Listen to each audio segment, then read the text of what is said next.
কালিয়াকৈর উপজেলা বিএনপির সাবেক সাধারণ সম্পাদক পারভেজ আহমেদের মুক্তির দাবিতে সংবাদ সম্মেলন, বিক্ষোভ মিছিল ও পথসভা। কালিয়াকৈর গাজীপুর প্রতিনিধি মোহাম্মদ দেলোয়ার হোসেনের তথ্য পাঠানো চিত্রে দেখুন বিস্তারিত। গাজীপুরের কালিয়াকৈরে উপজেলা বিএনপির সাবেক সাধারণ সম্পাদক পারভেজ আহমেদের নিঃশর্ত মুক্তির দাবিতে সংবাদ সম্মেলন, বিক্ষোভ মিছিল ও পথসভা অনুষ্ঠিত হয়েছে। বৃহস্পতিবার বিকেলে উপজেলার হিজলতলী এলাকা থেকে এক বিশাল বিক্ষোভ মিছিল বের করা হয়।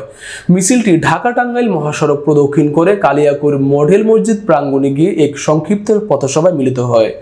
এতে বিএনপির বিভিন্ন ইউনিটের নেতাকর্মীরা অংশগ্রহণ করেন। সংবাদ সম্মেলনে পারভেজ আহমেদের স্ত্রী লিপি আক্তার বলেন, আমার স্বামী একজন পরীক্ষিত রাজনৈতিক কর্মী। তিনি দীর্ঘদিন ধরে কালিয়াকৈরে বিএনপির সাংগঠনিক কার্যক্রমে বলিষ্ঠ ভূমিকা রেখেছেন। রাজনৈতিক প্রতিহিংসার শিকার হয়ে তাকে আটক করা হয়েছে। আমি সরকারের কাছে তার মুক্তি দাবি করছি।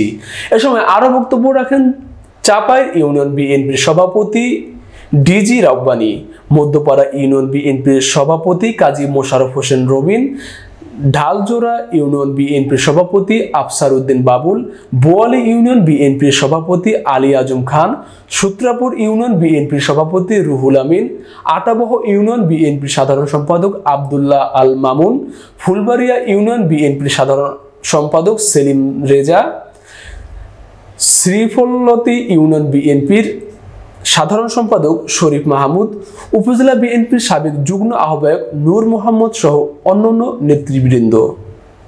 আপনারা দোয়া করেন এবং ভালোবাসেন বিধায় আজকে এখানে এত মানুষ এসেছেন।